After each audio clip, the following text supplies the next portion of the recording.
नमस्कार प्यारे विद्यार्थियों, आप सभी 11वीं क्लास के छात्र छात्राएं ध्यान दें कि हमारा जो ये लेसन है सेकंड वाला पार्ट 2 मियां नसीरुद्दीन, ये 2 दिन से हमारा चल रहा है। तो इसकी कहानी मैंने आपको वैसे एज ए वीडियो बना के उसका भी दिया है और यह समझाने का प्रयास भी किया है पाठ 4 के आधार पे। तो आप सभी ध्यान दें, ये हमारा आज का अंतिम इस पाठ के बारे में समझाइश है। जो आप किस अंदाज से समझते हो आपके ऊपर डिपेंड करता है। तो देखिए, पार्ट काफी इंटरेस्टिंग है और शॉर्ट में इतना ही कहना है इस पार्ट के बारे में कि मियां नसीरुद्दीन अपने खानदानी पैसा क्या है, नानबाई का। तो खानदानी जो नानबाई का पेशा है उसको चिरस्थायी बनाए रखने के लिए अपने इस काम में सच्चाई और ईमानदारी से इस काम करते हैं, रोटी बनाने का प्रयास करते हैं। और ये विभिन्न प्रकार की किस्म प्रकार की 56 प्रकार की 56 यानी 56 प्रकार से रोटी बनाने का इनको तालीम है, इनको इलम है या ज्ञान है या निपुणता है, आप कुछ भी कह सकते हैं। ठीक है, तो 56 प्रकार की रोटी बनाने वाली मियां नसीरुद्दीन की बात कौन कर रहे हैं? करिश्मा सोबती कर रही है। ये पत्रकार महोदय के साथ में इनके पास पहुंचती हैं। दिल्ली की जामा मस्जिद के पास मटिया महल के जो पास में गड़ैया मोहल्ला है उसमें ये मियां जी की दुकान है, जहाँ पे भीड़ लगी रहती है। काफी लोग वहां पे आते हैं और रोटियां ले जाते हैं, खाते भी हैं। तो ध्यान दें कि उसका पूरा दृश्य था, दिल्ली का मैटर यहाँ पे चल रहा है। अब बात कर लेते हैं कि जो हमने पढ़ा उसके बाद वाली क्लास का। देखिए, ये जो पत्रकार होते हैं ये पूछते हैं कि आप बताइए कि आपके जो वालिद थे, आपके जो दादाजी थे, उन्होंने आपको तालीम दी है, भट्टी के पास जाने से कोई तहजीब या कोई बचाव भी आपको बताया होगा। तो वो अपने बारे में बताते हैं कि नहीं, ऐसी कोई बात नहीं है, काम के पास जाते तभी काम आता है, नसीहतों से काम नहीं आता है। ये बातें हम कर चुके हैं। तो अब बात ये है कि ये पूछते हैं कि भाई आपके यहाँ पे रोटी खाने कौन कौन आते हैं और किस किस का आप बागबान कार्य करते हैं। तो एक शब्द आया है बादशाह है सलामत।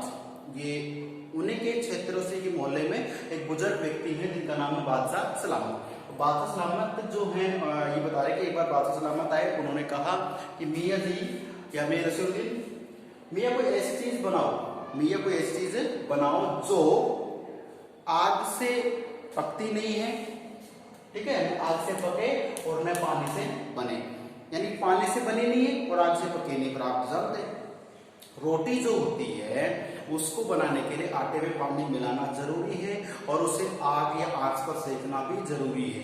और मियां नसीरुद्दीन का काम क्या है? रोटियां बना के खिलाने का तो काम खानदान में से एक नानबाई है। तो फिर आप सोचो कि बादशाह सलामत ने ऐसा क्यों कहा होगा? तो ये उनकी निपुणता, ये जो बुजुर्ग लोग होते हैं ये लोकोक्ति मुहावरे कहावतों का प्रयोग करते हैं। तो ये कहावतें उन बुजुर्गों से बन के आई हैं, तो इनका मतलब कुछ और होता है, ध्यान रखना।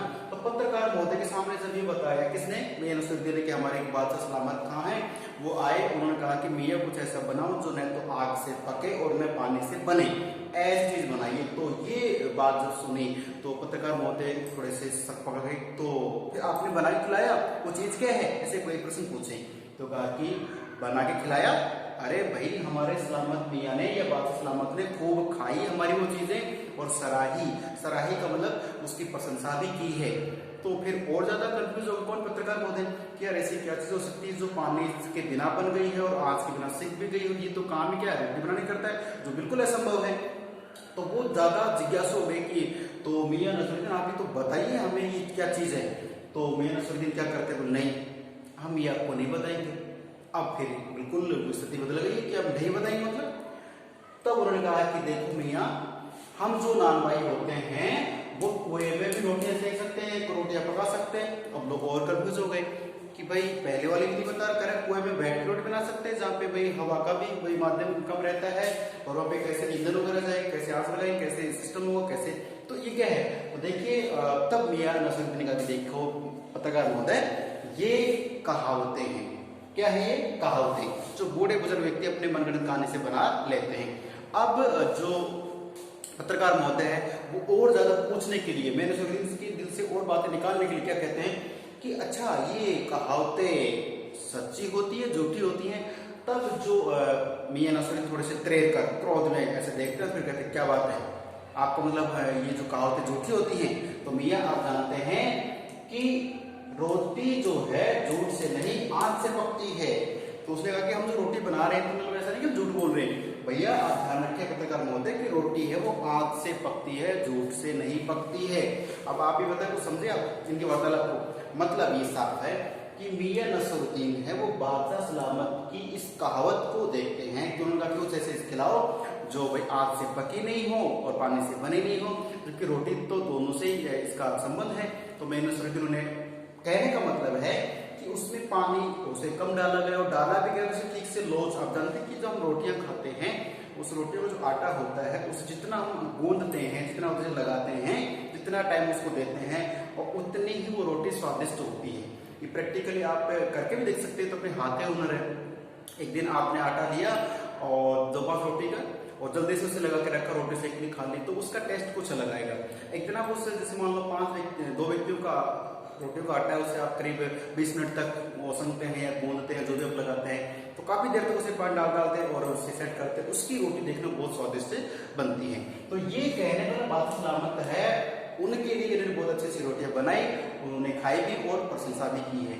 उस बार कहते हैं कि कुएं में, तो कुएं में बैठने का मतलब कि हम किसी भी परिस्थिति में रोटियां बना के देख सकते हैं और जैसा सामने वाला डिजायर कर रहा है, डिमांड कर रहा है, वैसा उसे हम खाना या रोटी बना के दे सकते हैं।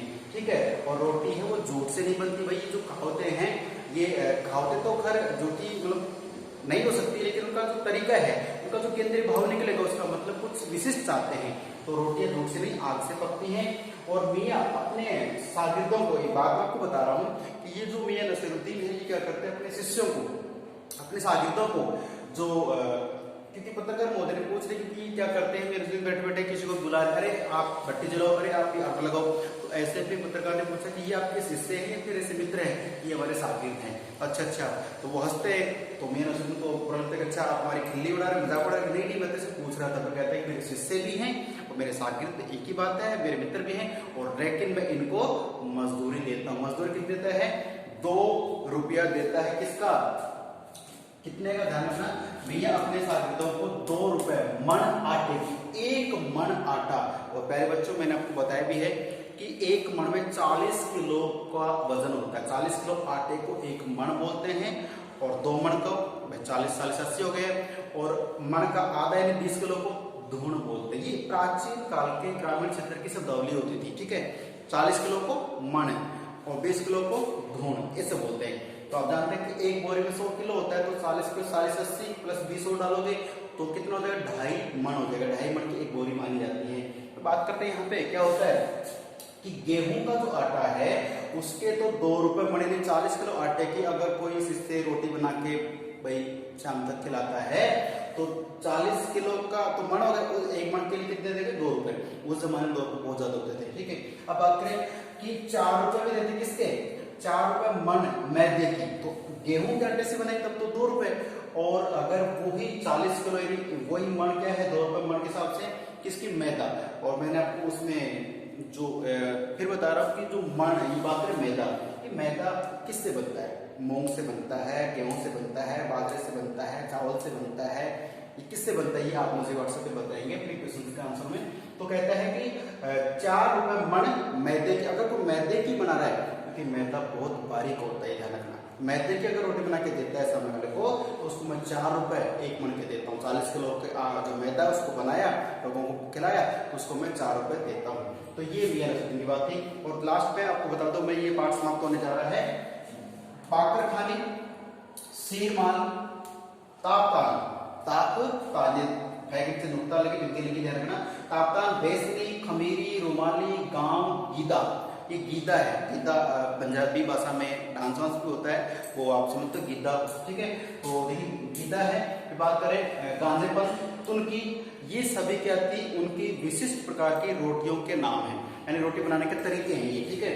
तो ये इस प्रकार कोई व्यक्ति आके बेसनी मांग रहा है, कोई खमीरी मांग रहा है, कोई गाँव मांग रहा है गाँव, और कोई गीदा मांग रहा है, कोई तुनकी मांग रहा है। और तुनकी के बारे में आपको थोड़ा बता दो, इस पार्ट में भी है कि तुनकी जो होती है वो पापड़ से भी ज्यादा महीन होती है। महीन का मतलब पतली होती है। सोचो पापड़ अपने बिल्कुल शर्ट का ही किनारा मान लीजिए, कागज मान लीजिए, इतना सा होता है पापड़। पापड़ हम शादी पार्टी में खूब खाए हुए, तो पापड़ से भी ज्यादा पतली क्या होती है? पापड़ ज्यादा पतली बताइए। तुनकी, तुनकी क्या है? मियाँ नसीरुद्दीन की रोटियों का प्रकार है, एक जो विशिष्ट प्रकार की रोटी है। तो तुर्की के बारे में प्रश्न आ सकता है, उसको कर दे सकते हैं।